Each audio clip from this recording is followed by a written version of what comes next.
G3 media morning bulletin కు స్వాగతం. తాజా అప్డేట్స్ మీకోసం. జల వివాదాలపై ఉన్నత స్థాయి సమీక్ష నిర్వహించిన సీఎం రేవంత్. తుంగభద్ర ఆర్డీఎస్ అంశాలపై చర్చలు, తెలంగాణ హక్కుల పరిరక్షణపై ప్రత్యేక దృష్టి, నీటి పంపిణీ ప్రాజెక్టుల పురోగతిపై సమీక్ష.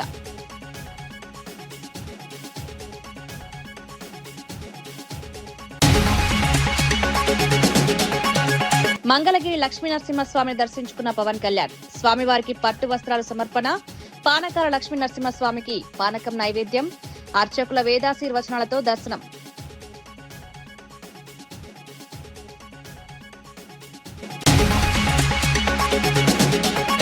ఆర్ఎస్ఎస్ పత్రాలపై సంచలన వ్యాఖ్యలు చేసిన మీనాక్షి నటరాజన్. కీలక రికార్డులుంటే ప్రజల ముందుకు తేవాలని డిమాండ్, సమాచారాన్ని తెలుసుకునే హక్కు ప్రజలకు ఉందన్న వ్యాఖ్య. ప్రజాస్వామ్యంలో పారదర్శకత అత్యంత ముఖ్యం.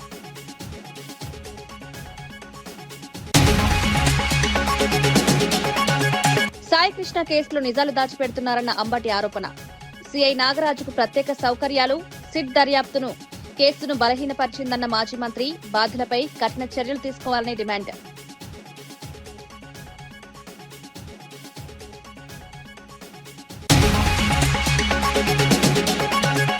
₹17 కోట్ల రహదారి పనులకు శంకుస్థాపన చేసిన భట్టి. గ్రామీణ మౌలిక వస్తుల అభివృద్ధి పనులు పూర్తయితే రాకపోకలు మరింత సులభం, ప్రతి గ్రామానికి అభివృద్ధి ఫలాలు.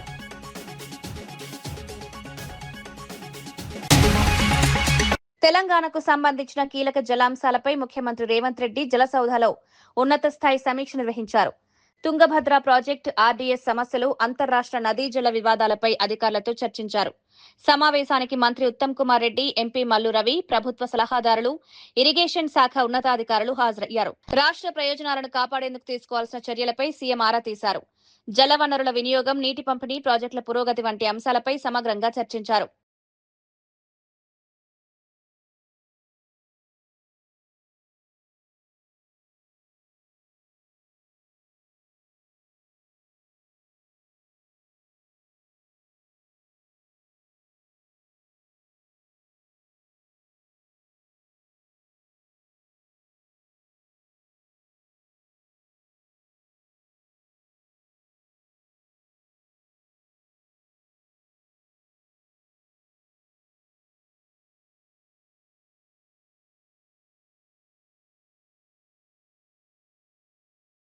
ఖమ్మం జిల్లా బోనకల్ మండలంలో సుమారు 17.48 కోట్ల రూపాయల అంచనా వ్యయంతో చేపట్టనున్న నూతన రహదారి నిర్మాణ పనులకు డిప్యూటీ సీఎం మల్లు భట్టి విక్రమార్క శంకుస్థాపన చేశారు.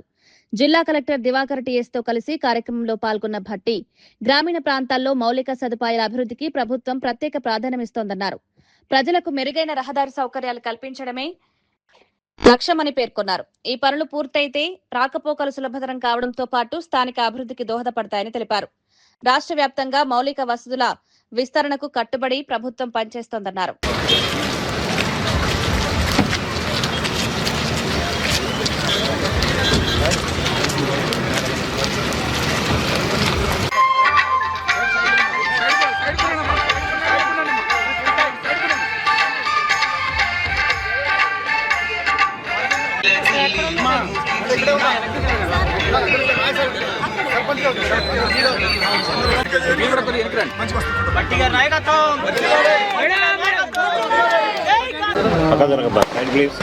ఆడ లాగేటప్పుడు రాదు మా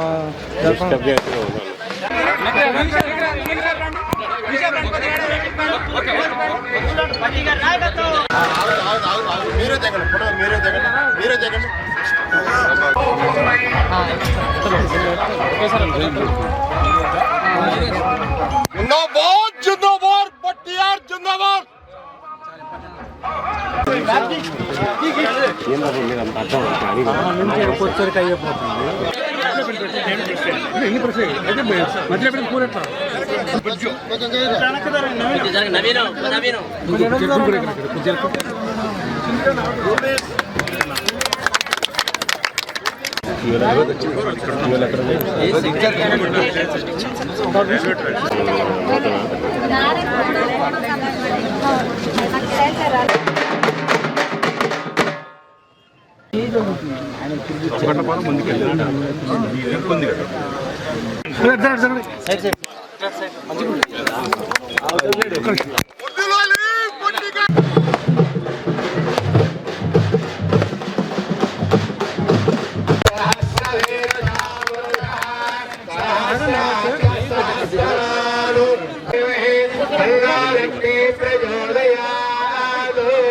ఆంధ్రప్రదేశ్ ఉప ముఖ్యమంత్రి పవన్ కళ్యాణ్ మంగళగిరిలోని శ్రీ లక్ష్మీ నరసింహస్వామిని దర్శించుకున్నారు. స్వామివారికి పట్టు వస్త్రాలు సమర్పించి ప్రత్యేక పూజలు నిర్వహించారు. అనంతరం కొండపై ఉన్న పానకాల లక్ష్మీ నరసింహస్వామి ఆలయాన్ని సందర్శించి పానకం నైవేద్యంగా సమర్పించారు. ఆలయానికి చేరుకున్న పవన్ కళ్యాణ్ కు అధికారులు, ధర్మకర్తల మండలి సభ్యులు ఘన స్వాగతం పలికారు. పూజల అనంతరం అర్చకులు వేదాశీర్వచనం అందించి తీర్థప్రసాదాలిచ్చారు. భక్తులు కూడా పెద్ద సంఖ్యలో పాల్గొన్నారు.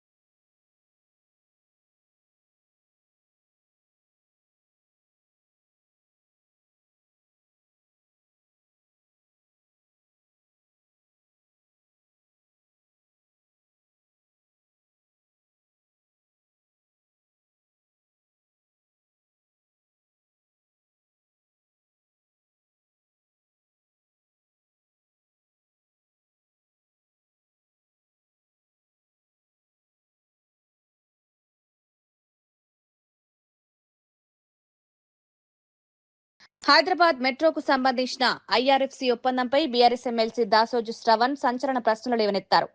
మెట్రో ఆదాయాన్ని ముందుగా నిర్వహణ కోసం వినియోగించాలన్న కేంద్ర పట్టణాభివృద్ధి శాఖ సూచనలను ప్రభుత్వం ఎందుకు పట్టించుకోలేదని ప్రశ్నించారు. ఆర్థిక శాఖ, కేంద్ర పట్టణాభివృద్ధి శాఖ అనుమతులు లేకుండానే ఐఆర్ఎఫ్సి ఒప్పందంపై ముఖ్యమంత్రి రేవంత్ రెడ్డి ఎలా సంతకం చేశారని నిలదీశారు. మెట్రో ప్రాజెక్టుకు సంబంధించిన ఆర్థిక వ్యవహారాలపై ప్రభుత్వం పూర్తి వివరాలు వెల్లడించాలని డిమాండ్ చేశారు.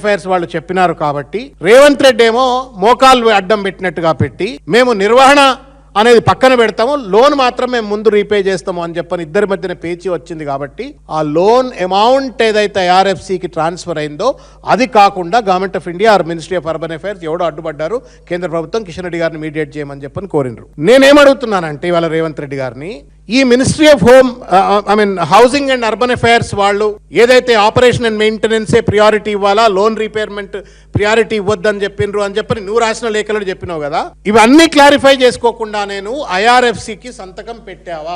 ఐఆర్ఎఫ్సితో చేసుకున్న ఒప్పందంలో హౌసింగ్ అండ్ అర్బన్ అఫైర్స్ వాళ్ళు లేవనెత్తినటువంటి ఈ ఆపరేషన్ మెయింటెనెన్స్ తర్వాతనే లోన్ రీపేమెంట్ చేయాలన్నటువంటి ఒక చిక్కుముడి ఏదైతుందో అది తెలిసే సంతకం పెట్టినవా, లేదు దాన్ని కావాలని దాచిపెట్టి నువ్వు ఒంటెద్దు పోకడ లెక్క సీతయ్య ఎవడి మాట వినడు కాబట్టి నీకు నువ్వుగానే నువ్వు సంతకం పెట్టినావా? రేవంత్ రెడ్డి సమాధానం చెప్పాలా అని చెప్పి నేను కోరుతా ఉన్నాను. రెండవదైతే ఇవాళ దేశంలో ఏ మెట్రో రైల్ ప్రాజెక్టులకైనా ఇది మే 25కు ముందే తెలుసు. బికాజ్ ఆ సంతకం పెట్టి ఎస్పీఐ అగ్రిమెంటు, ఈ లోను, ఇవన్నిటికి ముందే జగమెరిగిన సత్యం. ముఖ్యమంత్రి హోదాలో కూర్చున్నావు కాబట్టి, అది కూడా మున్సిపల్ మంత్రివి కాబట్టి, అది కూడా మెట్రో రైలుకి సంబంధించిన నిర్ణయాలు తీసుకుంటున్నావు కాబట్టి రాష్ట్రంలో ఏ రకమైన ప్రెసిడెన్స్ ఉందని చెప్పని నువ్వు తెలుసుకుంటావు అని చెప్పి. పీఎం కుసుమ్ పథకంలో 1000 కోట్ల రూపాయల కుంభకోణం జరిగిందని మాజీ మంత్రి జగదీష్ రెడ్డి ఆరోపించారు.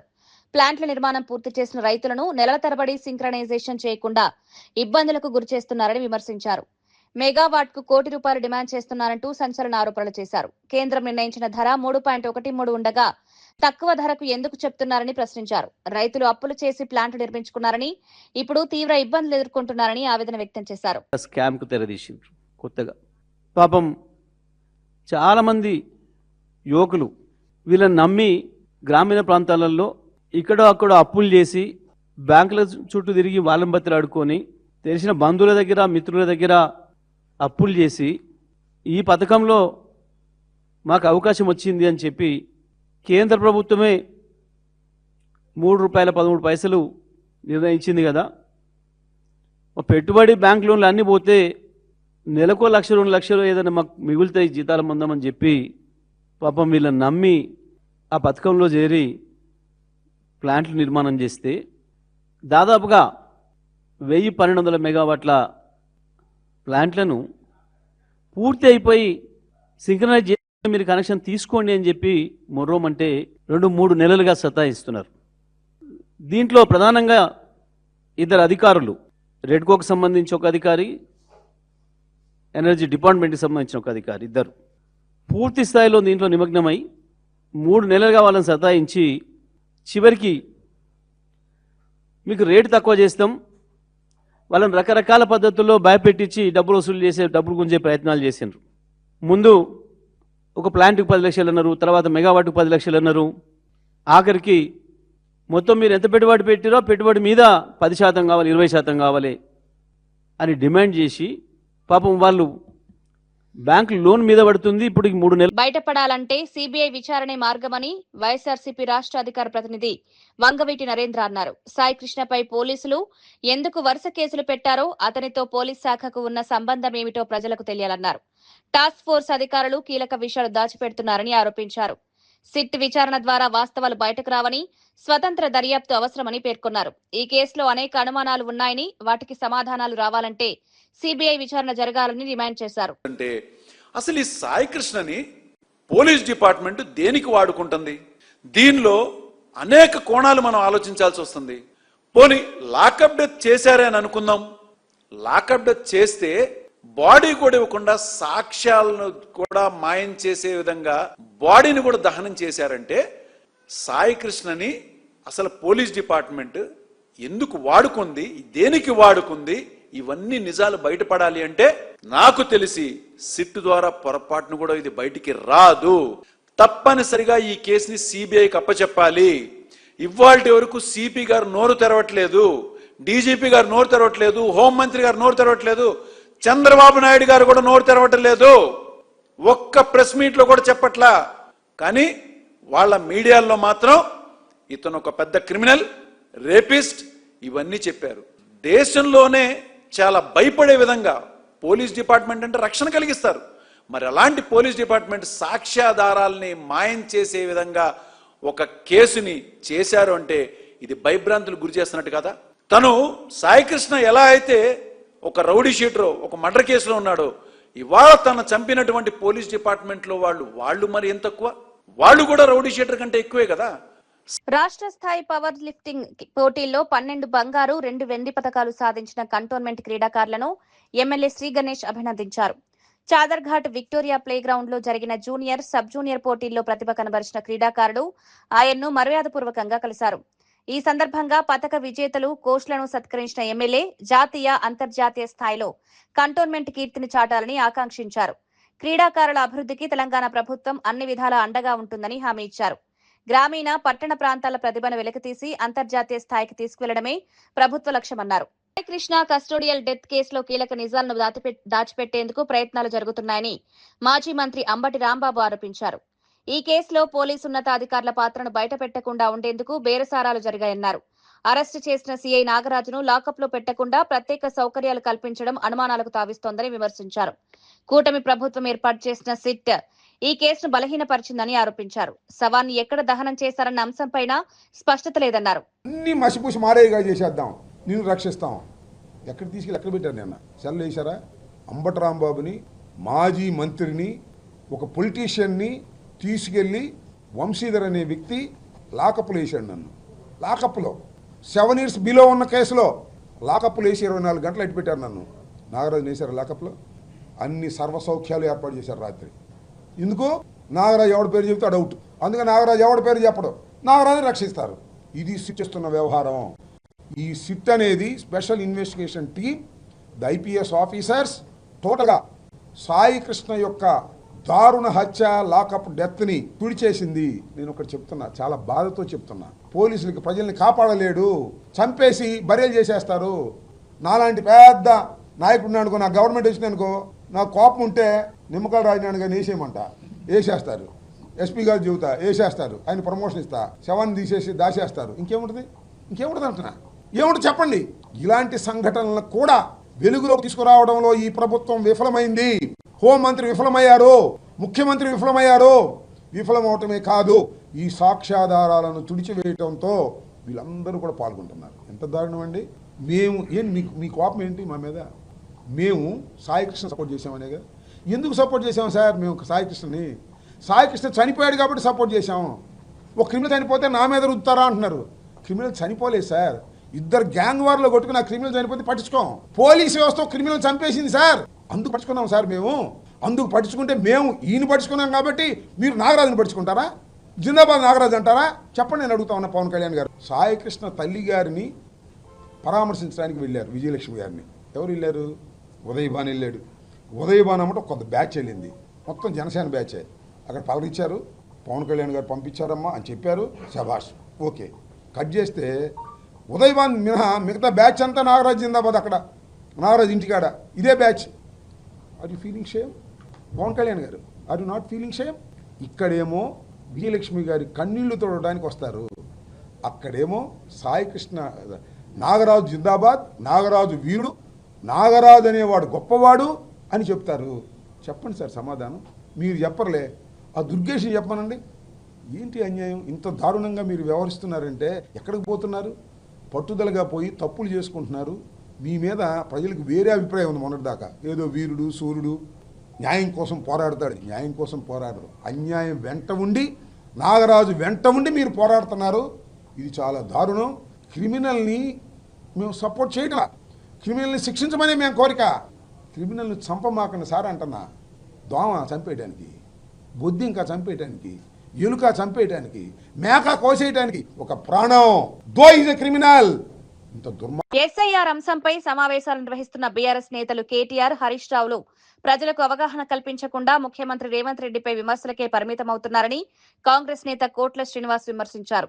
రాష్ట్ర అభివృద్ధి కోసం ప్రభుత్వం నిరంతరం కృషి చేస్తుంటే అనవసర ఆరోపణలు చేయడం సరికాదన్నారు. ప్రజా సమస్యలపై చర్చించకుండా రాజకీయ లబ్ధి కోసం వ్యాఖ్యలు చేస్తున్నారని ఆరోపించారు.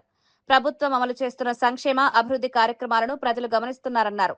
ప్రతిపక్షాలు బాధ్యతాయుతంగా వ్యవహరించాలని సూచించారు. ఒక ఆదర్శ రాష్ట్రంగా తీసుకెళ్లాలని 18 గంటలు పనిచేస్తున్న గౌరవ ముఖ్యమంత్రి గారి పట్ల మీరు విద్వేషం పెంచుకొని మీ ఇష్టం వచ్చినట్టు మాట్లాడితే ప్రజాస్వామ్యంలో అంత మంచిది కాదు. కానీ కేటీఆర్ గారికి, హరీష్ రావు గారికి నేను హెచ్చరిస్తూ ఉన్నాను. ఎందుకంటే ఈ రాష్ట్రంలో దాదాపు 21,000 కోట్ల రూపాయలు రుణమాఫీ చేస్తే అందులో సిరిసిల్ల ఉంది, గజ్వేల్ ఉంది, సిద్దిపేట ఉన్న సంగతి ఈ నాయకులు తెలుసుకోవాల్సిన అవసరం ఉంది. ఈ రాష్ట్రంలో రైతాంగానికి మొత్తము 2 లక్షల కోట్ల రూపాయలు ఈరోజు వరకు మనం ఖర్చు పెట్టినాం. అదేవిధంగా రైతు భరోసా కింద ప్రతి రైతుకు 6,000 రూపాయలు ఇస్తున్న ప్రభుత్వం ఏదైనా ఉందంటే ఈ దేశంలో గౌరవం. ఆర్ఎస్ఎస్ వద్ద ఉన్న అంతర్గత పత్రాలు, రికార్డులపై కాంగ్రెస్ సీనియర్ నేత మీనాక్షి నటరాజన్ సంచలన వ్యాఖ్యలు చేశారు. దేశానికి సంబంధించిన కీలక పత్రాలు ఏవైనా ఆర్ఎస్ఎస్ వద్ద ఉంటే వాటిని ప్రజల ముందుకు తీసుకురావాలని డిమాండ్ చేశారు. దేశ ప్రజలకు ఈ సమాచారాన్ని తెలుసుకునే హక్కు ఉందని స్పష్టం చేశారు. ప్రజాస్వామ్యంలో పారదర్శకత అత్యంత ముఖ్యమని పేర్కొన్నారు. జాతీయ ప్రయోజనాలకు సంబంధించిన సమాచారాన్ని గోప్యంగా ఉంచకూడదని అభిప్రాయపడ్డారు. ఈ అంశంపై పూర్తి వివరాలు వెల్లడించాలని కోరారు. रजिस्ट्रेशन नंबर देना चाहिए, उनके कौन सदस्य हैं बताना चाहिए, ऑडिटेड अकाउंट्स देना चाहिए. एफसीआरए का कानून वही लेकर आए हैं, उसको उन्होंने और स्ट्रिक्ट किया है. कानून पहले भी था, लेकिन तो फिर अगर उनको कहीं कोई ग्रांट्स मिलते हैं या नहीं, कौन देते हैं, और उनके ट्रस्ट का क्या कंपोजिशन है, उनका रजिस्टर्ड कहाँ पर कार्यालय है, और ये सारे डिटेल्स उनको देने चाहिए. उनको कितना चंदा मिला, किस किस से मिला, और वो उसका इनकम टैक्स का वो पैसा था नहीं था, जिसको वो गुरु दक्षिणा कह रहे हैं. जब करोड़ों का गुरु दक्षिणा उनको मिल रहा है तो हमको उसमें कोई तकलीफ नहीं है, मगर वो डिटेल जानने का हक तो इस देश की जनता का है ना, कि कल को कोई भी संगठन अगर बनता है तो उनसे ये सवाल पूछा जाना गलत नहीं है. मुझे याद पड़ता है कि देश के पहले उप प्रधानमंत्री सरदार वल्लभ भाई पटेल ने भी ये सारे सवाल आरएसएस के सामने खड़े किए थे, और उनको अगर वो पाक साफ हैं तो उन्हें आकर अपना डिटेल देने में क्या हर्ज है, दीजिएगा. मैम, जिस तरह से आपने अपनी बात कही सामने हम लोग के सामने में रखी, और जिस तरह की चीज़ें आजकल हो रही है महाराष्ट्र में या वेस्ट बंगाल में, क्या आपको लगता है कि आपको अपनी लड़ाई को बहुत सशक्त तरीके से लड़ने की जरूरत है? क्योंकि अगर नहीं लड़ा गया तो शायद आने वाले दिनों में चीज़ें और ज़्यादा बदलेगी. हम सब इस बात को लेकर के पूरी तरह से सजग और तैयार हैं कि हमें अपनी लड़ाई को सशक्त ढंग से ही लड़नी है. भारत जोड़ो यात्रा ने हमें एक मौका दिया कि हम देश की जनता के साथ जुड़कर उनके मुद्दों को, उनके मसलों को समझें, और हम वापस अपने आप को तैयार करें हमारे संवैधानिक चुनौतियों का सामना करने के लिए. और वो हमें हमारे नेता राहुल जी और माननीय खड़गे जी ने हमें वो मार्ग सिखाया.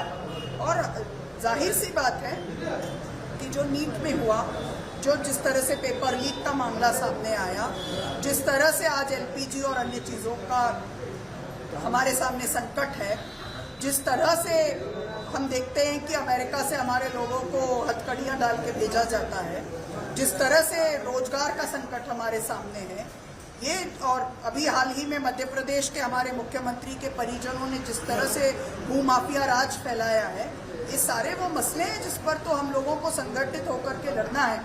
तो जो बाबा साहेब के तीनों शब्द हैं कि हम एक मुद्दे पर अपने आप की तैयारी करें, एजुकेट करें, तैयारी करें, सजग होए, संगठित होए और फिर हम एजुटेट करें, ये हम पर निश्चित तौर पे लागू होगा और हम लड़ेंगे। और यही राहुल जी के इंडिया अलायंस के भाषण का लुभाव भी है, जिसमें उन्होंने रेजिस्टेंस राम मंदिर का फंड्स को लेकर एसआईटी गठन हुई थी, अभी वो एसआईटी ने अपना रिपोर्ट दी है और उसमें कही है कि वीडियोग्राफी होना चाहिए, ये सारे चीजें ला रहे हैं, लेकिन जो हुआ उसके बारे में अभी तक बात।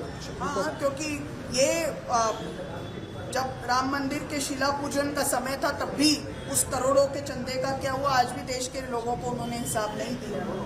मैम, आपने 3 शब्द का इस्तेमाल किया, वोट चोरी, सीट चोरी और पार्टी चोरी, इसको थोड़ा ज़रा आप एक्सप्लेन कर पाएंगे। पार्टी पहले जिस तरह से आपके अपने यहाँ पर एक असेंबली कॉन्स्टिट्यूंसी में पता चला कि एक ही बिल्डिंग से 200 वोटर निकाले, फिर उसके बाद उन्होंने सीट चोरी में जिस तरह से लोगों को कंटेस्ट ही करने से रोकने का काम किया, स्थानीय निकाय चुनाव में करते थे, अब तो राज्यसभा चुनाव में भी वो सामने आया, और अब एक के बाद एक पार्टियों को लीलने का काम कर रहे हैं। तो ये एक तरह से क्या एक देश एक पार्टी की तरफ बढ़ना चाहते हैं, या इनको इनके जो नंबर्स पूरे करने हैं, क्योंकि पिछले बार इनकी संवैधानिक फ्लोर ऑफ द हाउस में इनका बिल खारिज हुआ, उसकी पूर्ति करना चाहते हैं या क्या करना चाहते हैं, ये सवाल है। और इसीलिए एक के बाद एक जो पार्टियों को खत्म करने की साजिश कर रहे हैं, षड्यंत्र रच रहे हैं, वो हमारे सामने है। यही मैं कहना चाहता हूँ। ऑपरेशन टाइगर सक्सेसफुल, बड़ा पॉपुलर वर्ड यूज कर रहे हैं ऑपरेशन डे जो महाराष्ट्र में, तो क्या आपको लगता है इसी दिशा में ये इनका चाल चरित्र और चेहरा है, ये जो अपने आप को बहुत ही नैतिक तौर पे सही कहते हुए एक राजनीति करने की बात करते थे, वो उनकी असलियत अब उजागर हुई। తెలంగాణ గిరిజనుల సమస్యల పరిష్కారం కోసం మాజీ గవర్నర్ బండారు దత్తాత్రేయ రాజ్ భవన్ లో గవర్నర్ శివప్రతాప్ శుక్లాను కలిశారు. గిరిజన భూ హక్కుల పరిరక్షణ, పోడు వ్యవసాయం, పేసా చట్టం అమలు, అటవీ హక్కుల కల్పన వంటి అంశాలపై వినతి పత్రం సమర్పించారు. గిరిజన ప్రాంతాల్లో విద్య, వైద్యం, తాగునీరు, ఉపాధి అవకాశాలను మెరుగుపరచాలని కోరారు. గిరిజనుల సంక్షేమానికి ప్రభుత్వం మరింత దృష్టి సారించాలని విజ్ఞప్తి చేశారు.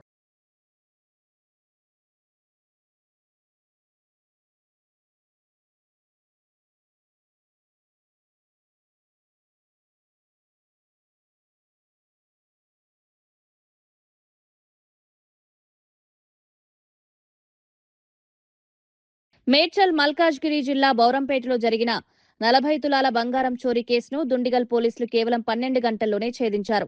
బాధితురాలి సహోద్యోగి లక్ష్మీనారాయణే ఈ దొంగతనానికి పాల్పడినట్లు పోలీసులు గుర్తించారు. ఆన్లైన్ బెట్టింగ్ అప్పులు తీర్చేందుకు ఇంటి తాళాలు దొంగిలించి బీరువాలోని బంగారం అపహరించినట్లు విచారణలో తేలింది. బాధితురాలి ఫిర్యాదుతో పోలీసులు సీసీటీవీ ఫుటేజ్ల ఆధారంగా దర్యాప్తు చేపట్టి నిందితుడిని అరెస్ట్ చేశారు. చోరీ చేసిన బంగారం స్వాధీనం చేసుకున్నారు. కేసును వేగంగా ఛేదించిన పోలీసులను అధికారులు అభినందించారు.